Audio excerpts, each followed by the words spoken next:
আসসালামু আলাইকুম প্রিয় শিক্ষার্থীরা, আরেকটি নতুন ভিডিও নিয়ে তোমাদের সামনে হাজির হলাম। আমি মোহাম্মদ বিল্লাল সরকার। বর্তমানে পড়াশোনা করছি রাজশাহী ইউনিভার্সিটি স্বপ্নদাদের গুচ্ছ বিশ্ববিদ্যালয়। লাস্ট স্বপ্নদাদের গুচ্ছ বিশ্ববিদ্যালয় একের পর এক তোমরা ব্যর্থ হয়ে গেছো। তো তাদের জন্যই কিন্তু গুচ্ছের ভিডিওটা, অর্থাৎ গুচ্ছের বি ইউনিটের জন্য তোমরা কি কি জিকেটা পড়বা, তোমাদের কোন কোন টপিক পড়তে হবে, মৌলিক জিকে বা কি পড়তে হবে, সকল বিষয় নিয়ে কিন্তু আলোচনা করব। তো শুরুতেই বলবো, যারা ইউটিউবে দেখবো অবশ্যই চ্যানেলটি সাবস্ক্রাইব করে পাশে থাকবা এবং কমেন্ট বক্সে ফেসবুক পেজের লিঙ্ক এবং টেলিগ্রামে যুক্ত হয়ে যাবে। কারণ হচ্ছে যে এগুলোতে আমরা ফ্রি ক্লাস নিচ্ছি। আমরা কিন্তু গতকাল ম্যারাথন ক্লাস নিয়েছি ইংলিশ, প্লাস হচ্ছে যে কিন্তু আমাদের টেলিগ্রামে সকল কিছুই আমরা দিয়ে দিয়েছি। তো এখানে সাবস্ক্রাইব করবা এবং ওইখানে জয়েন হয়ে যাবা। শুরুতেই তোমাদের বলবো, কারণ হচ্ছে যে যেহেতু আমাদের লাস্ট সময় এক্সাম দেওয়াটা খুবই গুরুত্বপূর্ণ। তোমরা চাইলে কিন্তু 4000 প্লাস কিন্তু এমসিকিউ তোমরা সলভ করতে পারবে আমাদের এখানে। সো যারা মানবিকে রয়েছে অতি শীঘ্রই তোমরা ভর্তি হয়ে যাও, বা কি বলা হয় কমার্সে রয়েছে ভর্তি হয়ে যাও। কারণ লাস্ট সময়ে 99 টাকা দিয়ে এত সুন্দরভাবে তোমরা এতগুলো কি বলা হয় এক্সাম তোমরা কখনোই পাবা না। প্লাস হচ্ছে 99 টাকা দিয়ে আমরা কিন্তু পিডিএফ প্লাস হচ্ছে সকল কিছু আমরা দিয়ে দেবো ইনশাআল্লাহ, যাতে তোমরা গুচ্ছের মধ্যে একটা সিট কনফার্ম করতে পারো। সেই জন্যই কিন্তু আমরা চেষ্টা করতেছি। Just wait and see. তো তোমাদের জন্য কি কি পড়তে হবে, কিভাবে পড়তে হবে আমরা দেখানোর চেষ্টা করতেছি। আজকে যে যে টপিকের কথা হলো ভাই, এইগুলো টপিক যদি তুই পড়তে পারিস, আমি ধরে রাখতে পারি এইখান থেকে এখানের বাইরে কখনো দিবে না। কিভাবে পড়তে হবে, কি প্রসেসটা হবে, সকল বিষয়ে কিন্তু কথা বলবো। প্রথমে আমরা কথা বলবো যে দেখবা যে জিএসটির যারা বি ইউনিটের রয়েছে তারা দেখতে পারবা যে ফুল ফর্ম থেকে প্রশ্ন করে। ফুল ফর্ম মানে কি?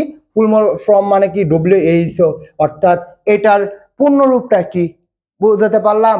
এগুলো যখন আসে, অর্থাৎ এগুলোকে বলা হয় ফুল ফর্ম, অর্থাৎ জাতিসংঘ বা সংস্থার যে ফুল ফর্ম গুলো রয়েছে এগুলো যদি তুমি পড়তে পারো, তুমি ধরে রাখতে পারো এখান থেকে তোমাকে প্রশ্ন দিবে।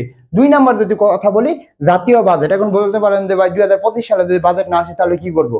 এটা তুমি যদি না আসে তাহলে তুমি 2024 সালেরটা তোমার পড়তে হবে।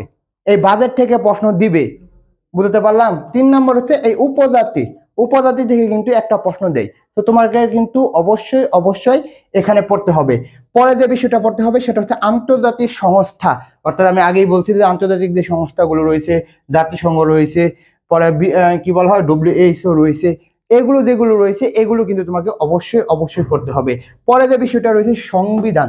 সংবিধানের জন্য তুমি যেটা করবা, সংবিধানের জন্য তুমি বিগত সালের যে এমসিকিউ গুলো রয়েছে সেগুলো পড়লে মোটামুটি তোমাদের হয়ে যাবে। জাস্ট তোমাদের এটা পড়তেই হবে। এখন বলতে পারেন যে ভাই তাহলে মৌলিক দিকে কোথায় গেল? হোয়াইট কর। পরে যেটা রয়েছে এই যে বাংলাদেশের নদ নদী, অর্থাৎ বিশেষ করে বাংলাদেশের যে নদ নদী রয়েছে, অর্থাৎ কোনটা দীর্ঘতম নদী, কোনটা সবচেয়ে ছোট নদী, এগুলো কিন্তু তোমাদের পড়তে হবে।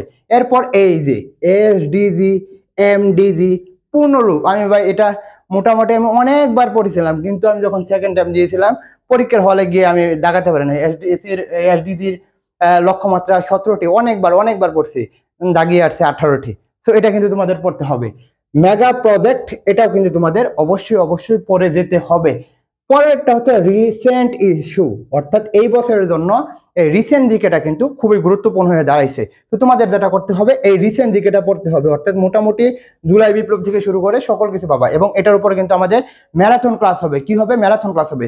অতি শীঘ্রই তোমরা আমাদের কমেন্ট বক্সে দেওয়া ফেসবুক পেজের লিঙ্ক যুক্ত হয়ে যাও, যাতে তোমরা এই ম্যারাথন ক্লাসটা পেয়ে যাও। তো পরে যেটা হবে, বাংলাদেশের প্রাচীন যে ইতিহাসগুলো রয়েছে সেই প্রাচীন ইতিহাসও কিন্তু তোমাকে পড়তে হবে। আর খেলাধুলার জন্য তুমি বিগত কি বলা হয় রিসেন্ট দিকেটা পড়লেই হবে। আর এর সাথে হচ্ছে যুদ্ধ এবং বিপ্লব, অর্থাৎ তোমাকে এটা যেটা পড়তে হবে সাম্প্রতিকটা পড়তে পারো। এর সাথে সাথে তোমাদের যেটা করতে হবে বি ইউনিটের জন্য সেটা হচ্ছে এই মৌলিক দিকে। কি?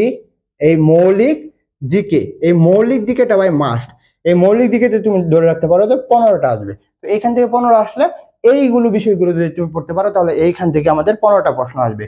তো আশা করি তোমাদের বোঝাতে পারছি। এবং এগুলোর উপর পরীক্ষা দেওয়ার জন্য বা মৌলিক দিকের উপর পরীক্ষা দেওয়ার জন্য এই জন্যই কিন্তু আমাদের এই 99 টাকার আমাদের এক্সাম বেসটা রয়েছে। আমাদের এখানে 150 প্লাস যুক্ত আছে, 150 প্লাস যুক্ত হয়েছে।